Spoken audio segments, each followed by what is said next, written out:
Kasi sabi ho ng Commission on Audit, ito daw pong SSS. Hindi po ito yung sige-sige Sputnik, ha? Na nandiyan sa mga bilangguan. Hindi. Ay, nako. Ito ay Social Security System. Oh. Aba, last year, bumili pala ang SSS ng 140,000 na mga tissue paper. 140,000 worth. Worth yan. Hindi. O dami. Dami. Ang worth niya, eto na. Dito yung sa dami ng tissue paper, paano kaya nila naubos to, no? Rolling paper pala yan. Hindi, rolling paper ba tawag dyan? Tissue on naka-roll na tissue. Ayun. Kasi sa mga tambay, pag sinabi mo rolling paper, ay, iba yun, iba. Huli tayo dyan. Session yan, ha? Alam mo kung magkano yung tissue na yan, ha? Oo. 13.195 million pesos. Ha? mahigit 13 milyong piso. Bumili ka ng tissue paper para lang sa loob ng isang taon. Ganyan karami na ubos mong tissue. Ang piraso ng ganyang rolyo ay 143,000, ganon? Oo. Yun dami? Yun ang dami. Eto lang, ha? Ang presyo, 13 million? Tingnan mo, Jen, ha? Eto lang, para magkaroon ka na yung idea. Oo. I-divide natin yung 13 million in 12 months para sa buong taon. Ibig sabihin, ang SSS ay nakakaubos ng worth na mahigit 1 milyong pisong tissue paper kada isang buwan. Wow! Napakadaming tissue naman ano ba ito? Sa mukha o sa puwet? Hindi pa ako nakapunta ng CR baka wala kang tubig doon. Sa audit ho ng COA, annual audit ito, ha? Annual audit report. Ang bilang ng tissue paper rolls, yun, rolls pala. Tissue paper rolls. Tissue paper rolls pala yung 140,000 na binili ay lagpas pa sa 2 buwang halaga ng supply na kailangan ng naturang state run insurance program. Paano daw? Mahigit pa sa 2 buwan na? Lagpas. Lagpas sa 2 buwan? Ibig sabihin, yung pang isang buwan nila, lagpas dapat mahigit 2 buwan ng supply yan ha? Ganon? At hindi yun lang imbakan daw Jen. Pagka tinignan mo, saan nyo ilalagay yung tissue? Imbakan bodega ng tissue. Pagka daw inimbak mo yung ganito karaming tissue, pagbukas mo ng opisina mo, bubungad sa'yo tissue paper. Matatakluban ka ng tissue paper. Magugulungan ka. Kaya daw ang ginawa, di ba, bumili. Hindi dineliver yung tissue na natili dun sa supplier. So advance, kumbaga binayaran ng advance, staggered ang delivery, gano'n? Ng supplier. Pero tinatanong ako, anong agreement? Wala namang policy tungkol sa agreement. Walang written agreement o kasunduan. Na kung kailan magdadala. Parang sinabi mo na naubos yung tissue na hindi naman na-delay. Parang gano'n, ha? In effect, ganon. ha? Oo. Kasi binayaran mo ng napakadami. Oo nga, advance pa pala ang payment niya, 13 million agad, mahigit. Verbal agreement daw po ito. Walang supporting document o formal memorandum of understanding. Bagay, kung paano dadalhin yung mga tissue. Di ba, minsan yung verbal agreement, minsan binding din naman yan. Dapat. Diba? Pero dapat may written. And ang problema kasi pag i-audit, paano i-audit yung verbal agreement, di ba? Oo. Kasi nga may auditing ka, siyempre government office ka, no? Yes. Okay. Napag-alaman pa ng COA na hindi daw na planong maigi ang pagbili ng daan-daang libong tissue paper. Kung saan ang halaga daw ginamit sa pagbili ay dapat napakinabangan sana ng 2,000 pensioner ng SSS. Bakit? First time nilang bumili ng rolling tissue? Hindi doon na plano Ibig sabihin, parang first time nilang bumili, ganun ba ibig sabihin? Hindi natin alam dyan. Kasi binabasa ko lang yung COA report na maaaring nung mga nakarang taon, meron din ganito. Baka ang nabili na dati, payable tissue. Naku po. Hindi rolling tissue. Ganon. Ang sinasabi dito, dapat nga mga funeral benefits yan ng 650 na pumanaw na miyembro. Alam mo, Jen, ito ang pinuna ko rin sa SSS, no? Napakahigpit nilang magbigay ng funeral benefits. Totoo. Una, kailangan direct descendant yung hihingi. Yes. Alam mo paano kung patay na lahat, di ba? Kahit na kapatid mo, hindi ka bibigyan. Ganon? Oo. kailangan patunayan mo na patay na yung asawa o kaya yung anak. Paano kung walang asawa, walang anak? Wala ring magulang. Napakahirap. Kung isang kapatid ang kukuha, hindi sa basta-basta Hindi makakaklaim. basta-basta. Hindi basta-basta May magaling, makakaklaim. mahigpit pa talaga yung SSS, ano? Oo, mahigpit. Kasi alam mo kung bakit hindi ka makakakuha kaagad. Oo. Kasi kailangan mo ng death certificate. At yung death certificate, hindi binibigay sa kapatid dyan. Kailangan daw sa asawa. Kailangan sa anak. O kaya sa magulang. Paano kung wala na lahat yun?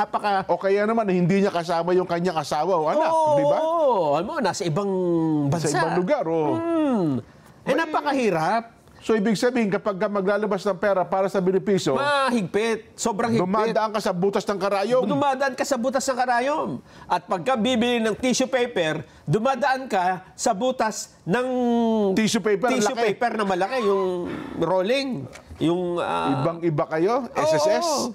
Pera namin yan eh. Hindi naman yun naman pera yan totoo eh. yan. Aha. At eto pa, Yan pa. dyan din sa tinutukoy natin na annual audit report, napuna rin ng COA na halos 3 milyong piso underpayment sa SSS funeral benefits. Ito yung sinasabi ko. Yun ang sinasabi ko. Underpayment, bakit hindi na ibibigay? Mga namatay na... So, dapat bigyan ng benepisyo, Wala. hindi na bibigay ng tama underpayment. Kasi nga napakahigpit dyan. Nako, napakabusisi na sa dokumento. Ang problema dyan, di ba, yung pagka-funeral benefits, namatayan eh. Totoo. Nagluluksa ka na, di ba? Naghahanap ka na, siyempre, kung mahirap ka na. Hihingi ka na ng bonipisyo, dadagdagan ka ng pasakit sa buhay. Ng burden. Ng burden. Sa halip na tulungan ka, no? Oo. Kaya ang mangyayari, hindi na kinukuha. Kasi yung pagkamatay ng kaanak, mabigat na yon. Yung magmumukha ka pang dukha. Na para ka pang tiwawa doon, kukunin mo yung benepisyo para sa'yo. Kaya nga.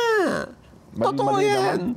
Bunsod nito, sinabi ng COA na maaaring maka-epekte ito sa mga pribilehiyong dapat matanggap ng mga nabubuhay pang legal spouses na mga pumanaw na miyembro. Ang tindi rin ng comparison ng COA.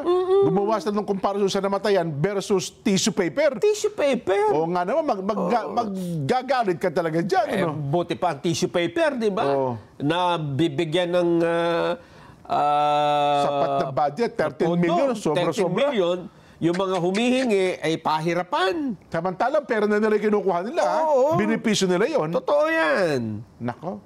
Natuklasan din ng COA na may ilang namatay na pensioner ang nakatanggap pa rin ng kanilang pension mula sa SSS. Pero, naging overpayment naman. Yung mga humihingi ay ayaw mabigyan, di ba? Pero may overpayment daw na 24.111 million pesos. Para sa mga, sino naman daw yung nakatanggap ng overpayment? Sobrang bayad naman. Ang nangyayari siguro, hindi nila maintindihan. Ganon? Yung bilang ng mga kumuha ng benepisyo, kung tinotal mo, di ba? Meron kasi halaga yan eh. So, ibig sabihin yung tinotal, sobra yung ibinigay. So, ibig sabihin yung mga actuarial nila dyan, yung mga tao, hindi maayos sa pangangalaga ng pera natin. Hindi maayos. Kunin ko na yung pera ko dyan. Hindi pwede. Hindi mo pwede Hindi withdraw. ba pwede? Hindi mo pwede withdraw. Ako nga dyan, ha? Oo. Kung ako, mawi-withdraw ko yan at ililipat ko ng private ano na lang. Kunin ko na yung pera ko dyan. Ilalagay ko sa iba eh. Gaya ngayon, mga ilang taon na ba ako naguhulog dyan? Kasi alok ka ng alok sa akin, maglondo ako, calamity loan, gano'n. Ikaw ay Jen Subarjaga, ikaw ay qualified sa ganito, sa ganyan, multipurpose loan. Hindi ko sinasagot eh. Pero baka ipambili ng tissue yung papel, pera ko. Ayun, magiging tissue yan. Kukunin ko na yan. Ayoko na. SSS, sa akin na yung pera ko. Oy! Di ba? Tama. Nakakainis na. At dahil dyan, iniutos ho ng COA sa SSS na magsabit ng evaluation report Yan. kung paano natutukoy ang cash incentives. Dahil meron daw ibinibigay pala dyan na cash incentive. Ewan ko kung nakatanggap na nito, ha? Nakatanggap ka na ba ng cash incentives mula sa SSS? Ha? Wala akong natanggap yan mula nung nagkahuli-hulihang loan ko. 50,000 pesos bawat isa sa mahigit 6,000 official at employees ng SSS. Ang ibig sabihin nito... Empleyado nila binigyan ng bonuses? 50,000! Prestige award daw. Ganon? Talaga naman. Prestige awards, tapos hindi nyo naman pangalagaan ng pera namin dyan? Ganun ba ibig sabihin? parang kinuhan nila para sa kanila. In fairness, Nelson, ako may mga kakilala ko, personal na nagtatrabaho dyan. Pero hindi naman sa ibang Oo. Alam mo, nung nawala yung ating kaibigan dyan, naalala ko si Ma'am Susie Bugante, Bulante. Oo, Bugante. Oo. Napakabait nun. Yun talagang kapag kakausap mo, ipaliliwanag. Ngayon mula nung sila ay nawala si Ma'am Susie, Wala na. hindi na nagpapaliwanag sa media yung mga yan eh. Hindi na. O pagka mag-i-interview ka, nako. At tapos sabi naman, may humingin tulong. Oo. Sa lahat, pansinin niyo po to, sa lahat ng public service program ng radyo, TV, ang sa 10 humingi ng tulong siyam, SSS. Oo. Eh kasi hindi sila mas makiharap sa mga miyembro eh. Yun nga. Gusto mo makakita ng pinakasupladong tao? Oh. Punta ka sa SSS, yung window ng SSS. Ay, baka ibig sabihin ng SSS, suplado, supladita, at subladito. Pero matindi yung audit na yan ng COA. Matindi ito. Pinagsasubmit nga sila dyan ng evaluation report eh. Sana ipaliwanag, may paliwanag. Paliwanag. Halimbawa, yung cash incentives, bakit ibinigay yung 50,000 pesos? Malaking halaga yan. Tama. Kasi umabot daw ho ng 50,000 sa mahigit 6,000 na officials So, at empleyado empleyado. ng SSS na nakatanggap agad ng benepisyo. Ilang milyon yan. Pero yung iba, underpayment. Yung iba, Overpayment.